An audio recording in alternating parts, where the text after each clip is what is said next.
तेल और गैस ये दो शब्द भारत में ट्रेंडिंग में चल रहे हैं। बाहर निकल कर देखा जाए तो कोई गाड़ी पर गैस की टंकी लेकर घूम रहा है, कोई कार में लेकर घूम रहा है। हम बाहर रहते हैं तो इस वजह से हमें खाना होटल या मेस पर खाना होता है।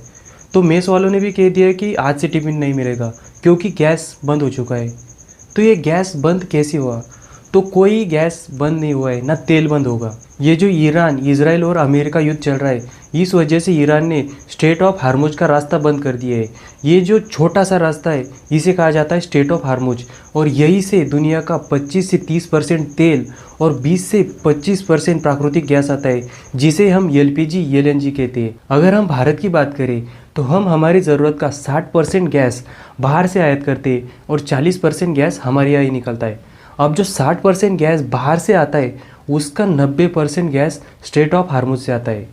अब ईरान ने जो रास्ता बंद कर दिया है, इस वजह से हमारे बहुत सारे जहाज़ उधर अटक पड़े और डर के वजह से भारत से भी बहुत सारे जहाज़ वहाँ नहीं जा रहे हैं।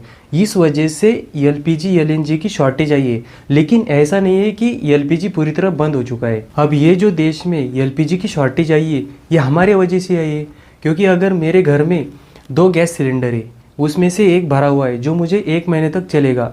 अब मैं क्या करता हूँ, उस दूसरे को लेके निकलता हूँ भर के लाने के लिए, क्योंकि किसी ने मुझे बता दिया है कि एलपीजी पूरी तरह ख़त्म होने वाला है। और ऐसा ही सभी लोग कर रहे हैं। अब आप सोचिए कि आपके घर के अंदर कभी गैस का सिलेंडर सुबह ख़त्म होता था तो आप उसे शाम को भर के लाते थे, लेकिन ऐसा लोग अब नहीं कर रहे। वो तो अपने यहाँ 2 महीने का स्टॉक रखना चाहते हैं। पेट्रोल की बात करें तो एक पेट्रोल पंप एक दिन में 5 से 7 हज़ार लीटर पेट्रोल बेचता है। अब उसके हिसाब से वो अपने पास 20 से 30 हज़ार लीटर का स्टॉक रखता होगा। अब ये अफवाहें सुनकर लोग एक ही बार में अपनी गाड़ियाँ लेके पेट्रोल पंप पर पहुँचते और एक ही दिन में 20 हज़ार लीटर पेट्रोल खरीदते। अब आप सोचिए कि जो पेट्रोल पंप उतना पेट्रोल 2-3 दिन में बेचने वाला था, वो लोगों ने एक ही दिन में खरीद लिया, तो कैसे तेल और गैस की शॉर्टेज नहीं आएगी? आपने एक वीडियो देखा होगा जिसमें एक व्यक्ति 1000 लीटर की टंकी लेकर पेट्रोल पंप पर पहुंचता है और एक ही बार में 1000 लीटर पेट्रोल खरीदता है।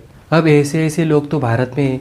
हम विश्व गुरु नहीं, हम विश्व मूर्ख है, क्योंकि ऐसा हाल तो हमने एलपीजी के साथ कर दिया है।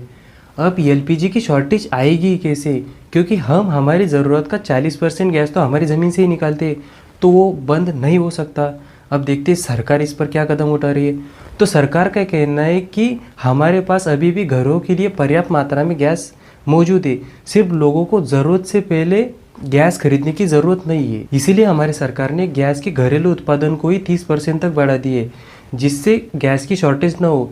सिर्फ लोगों को ये बात समझनी होगी। तो रही बात तेल की, तो वर्तमान में अब हम हमारी ज़रूरत का 40 से 45% तेल रूस से खरीद रहे हैं और 20% तेल तो हम खुद ही निकालते हैं। इस वजह से हमारे तेल की 60% ज़रूरत पूरी हो रही है।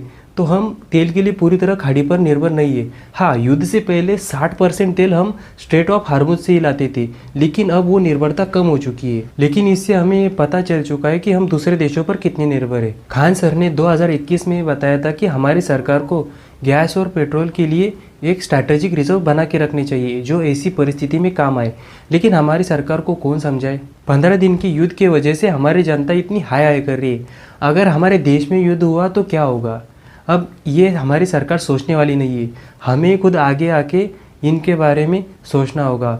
अब हमें देश का विकास अभी करना है और उन लोगों को 2047 में, तो अब क्या ही बताए। तो मेरी आपसे एक ही रिक्वेस्ट है कि आपके घर में अगर 10 दिन का भी गैस बचा हुआ है तो 10 दिन वेट करो और 10 दिन के बाद उसे भर के लाओ। अगर देश में गैस की शॉर्टेज आई भी तो वो रेस्टोरेंट में आएगी, घरों में नहीं आएगी।